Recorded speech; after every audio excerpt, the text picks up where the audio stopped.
Mutual fund सही है। I am sure हम सभी ने ये एड टीवी पे जरूर देखी है एक बार, बट हम इन्वेस्ट शायद नहीं करते हैं। तो क्या हमें इन्वेस्ट करना चाहिए? ओके, हमारे पेरेंट्स को तो सही नहीं लगते हैं क्योंकि वो इन्वेस्ट नहीं करते थे, तो शायद हम उनकी एडवाइस पर इस चीज के लिए रिलाई नहीं कर सकते। इस वीडियो में हम 3 क्वेश्चंस को एक्सप्लोर करेंगे। क्या म्यूचुअल फंड्स आपके लिए सही है? सेकंड, कौन से म्यूचुअल फंड में इन्वेस्ट करना चाहिए? और थर्ड, कितना इन्वेस्ट करें? Hi guys, my name is Lokesh, you are watching wealthy fit. अगर आपको कंटेंट पसंद आ रहा है तो सब्सक्राइब कीजिए और बेल आइकन दबाइए ताकि आप नेक्स्ट वीडियोस को मिस ना करें।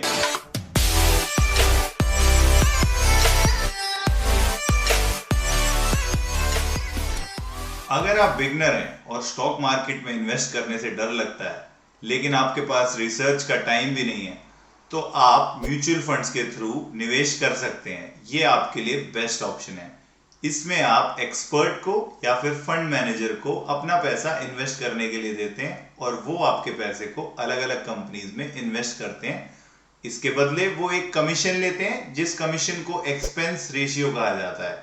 तो हम वो वाला फंड चुनेंगे जिसमें एक्सपेंस रेशियो कम हो। मैंने खुद भी एक टैक्स सेविंग म्यूचुअल फंड से ही स्टार्ट किया था 5 साल पहले।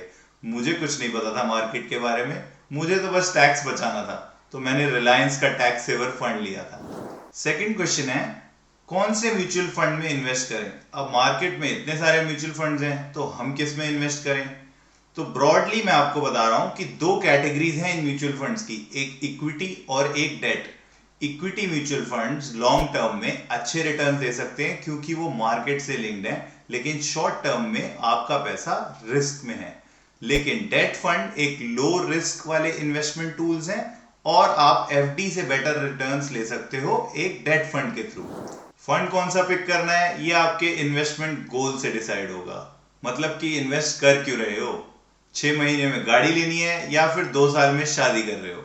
इसके अलावा और भी कुछ इन्वेस्टमेंट गोल्स हो सकते हैं, जैसे कि रिटायरमेंट प्लानिंग, हायर स्टडीज या फिर बच्चों की पढ़ाई। इन सभी के हिसाब से आप अपना इन्वेस्टमेंट का टेन्योर और उसका रिस्क डिसाइड कर सकते हो, और ये दोनों इंपॉर्टेंट फैक्टर्स हैं एक म्यूचुअल फंड चुनने के लिए। वैसे इक्विटी म्यूचुअल फंड में और भी बहुत सी सब कैटेगरीज हैं। अगर आप बहुत कंफ्यूज्ड हो तो कमेंट सेक्शन में बताओ, मैं अपने नेक्स्ट वीडियोस में ये कवर कर लूंगा। हमने ये देख लिया कि म्यूचुअल फंड्स हमारे लिए सही है, और दूसरा म्यूचुअल फंड चुनेंगे कैसे। लेकिन अब आप ये सोचोगे कि म्यूचुअल फंड में इन्वेस्ट कितना करें। अगर आपने अभी जॉब करना शुरू किया है और आपकी सैलरी लगभग 20,000 है, तो एज अ रूल आप अपनी सैलरी का 20% इक्विटीज में इन्वेस्ट कीजिए, मतलब लगभग 4,000। हम गलती ये करते हैं कि हम अपनी सैलरी का बहुत ही छोटा हिस्सा इन्वेस्ट करते हैं इक्विटीज में, जैसे 500 या 1000 की एसआईपी रखते हैं। तो आप ये मानिए कि अगर वो पैसा डबल भी हो गया तो आपकी नेटवर्थ पे कुछ खास फर्क नहीं पड़ेगा। तो 20% रूल को फॉलो कीजिए। मैं पर्सनली अपनी इनकम का 40% इक्विटीज में इन्वेस्ट करता हूं। ये काफी एग्रेसिव स्टाइल ऑफ इन्वेस्टमेंट है, बट आप एज अ बिगनर 20% से स्टार्ट कर सकते हो। और एक दूसरा रूल है कि आप यंग एज में ज्यादा इक्विटीज में इन्वेस्ट कर सकते हो, क्योंकि आपकी रिस्पॉन्सिबिलिटीज एज के साथ बढ़ेंगी, तो आपको इक्विटीज में अपना एक्सपोजर कम करना चाहिए बढ़ती एज के बाद। Just remember, best time to start investing is today. See you in next one.